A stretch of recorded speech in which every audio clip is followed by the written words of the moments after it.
السلام علیکم۔ اعوذ باللہ من الشیطان الرجیم، بسم اللہ الرحمن الرحیم۔ قال اللہ تعالیٰ فی القرآن المجید والذین هم للزکاة فاعلون، صدق اللہ العظیم۔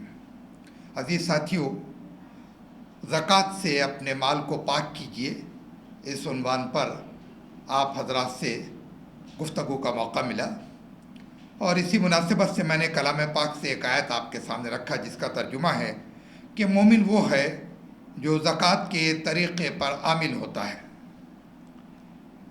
زکوٰۃ کے لفظی معنی پاکی کے ہوتے ہیں، اور شریعت اسلامیہ کے مطالعے سے یہ پتہ چلتا ہے کہ اللہ تعالیٰ کو بندے کی پاکی مطلوب ہے۔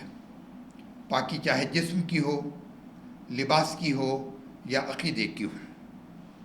اس کے آگے بڑھ کر یہ بھی کہنا چاہیے کہ ہمارا مال بھی پاک ہونا چاہیے۔ ہمارا وہ مال جو ہم نے جائز طریقے سے اور حلال طریقے سے کمایا ہے، اس کو پاک کرنے کا شریعت نے جو نسخہ تجویز کیا ہے وہ ہے زکوٰۃ، جو ہماری سیونگ یا ہماری پسندازی پر وہ صاحب نصاب لوگ جن کی پسندازی کو 1 سال ہو چکا، ان پر 2.5% کے حساب سے ایک فرض صدقہ یا زکوٰۃ کی شکل میں وصول کیا جاتا ہے، اور اب جا کر ہماری حلال کمائی بھی پاک ہوگی اگر ہم نے اس میں سے یہ 2.5% زکوٰۃ نکالی ہو۔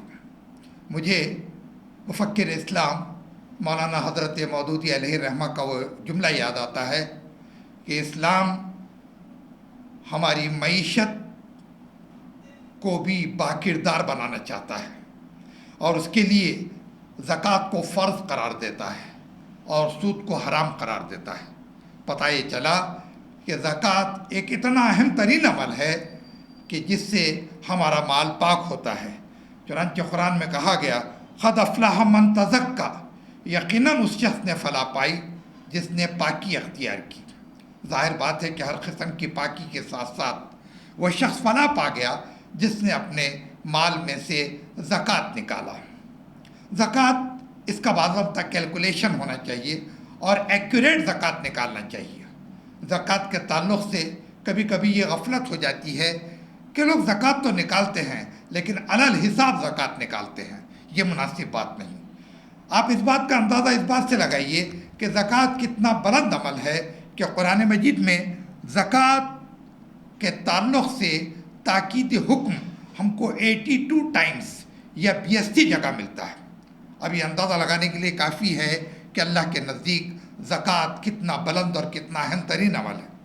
قرآن مجید سے ہم کو یہ بھی پتہ چلتا ہے کہ زکوٰۃ ادا کرنے والے کو اللہ تعالیٰ اس کے گناہوں سے پاک کر دیتے ہیں۔ چنانچہ ہمارے سامنے سورہ توبہ کی آیت نمبر 103 ہے۔ اللہ پاک فرماتا ہے، اعوذ باللہ من الشیطان الرجیم، بسم اللہ الرحمن الرحیم، خذ من اموالہم صدقۃ تطہرہم وتزکیہم بہا۔ ترجمہ سن لیجئے، اے نبی صلی اللہ علیہ وسلم، تم ان کے اموال سے زکوٰۃ لو تاکہ ان کو گناہوں سے پاک کرو یا ان کے درجات کو بلند کرو۔ قرآن مجید سے ہم کو یہ بھی پتہ چلتا کہ جو لوگ زکوٰۃ ادا کریں گے اللہ تعالیٰ ان کے مال میں برکت دے گا یا اضافہ کرے گا۔ چنانچہ ہمارے سامنے سورہ روم کی آیت نمبر 41 ہے۔ اللہ فرماتا ہے، وَمَا آتَيْتُم مِّن زَكَاةٍ تُرِيدُونَ وَجْهَ اللَّهِ فَأُولَٰئِكَ هُمُ الْمُفْلِحُونَ، فَأُولَٰئِكَ هُمُ الْمُضْعِفُونَ۔ ترجمہ ہے، اور جو زکوٰۃ تم اللہ تعالیٰ کی خوشنودی حاصل کرنے کے لیے دیتے ہو، اس سے دینے والے اپنے مال میں اضافہ کرتے ہیں۔ یہ ہے زکوٰۃ ادا کرنے والے کے لیے بشارتیں جو قرآن مجید میں ہے۔ اب جو لوگ زکوٰۃ ادا نہیں کریں گے، طبرانی شریف کی ایک حدیث سے اللہ کے رسول نے فرمایا کہ زکوٰۃ ادا نہ کرنے والے لوگ قحط سالی میں مبتلا کر دیے جاتے ہیں۔ الغرض زکوٰۃ ایک سالانہ یاد دہانی ہے جس سے ہم کو اپنے آپ کو یاد دلانا ہے کہ یہ مال اللہ کا ہے، ہمارا نہیں ہے۔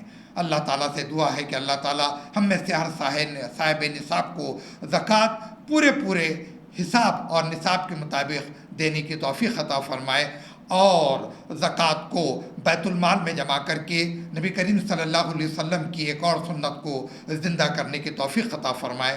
آمین، جزاک اللہ.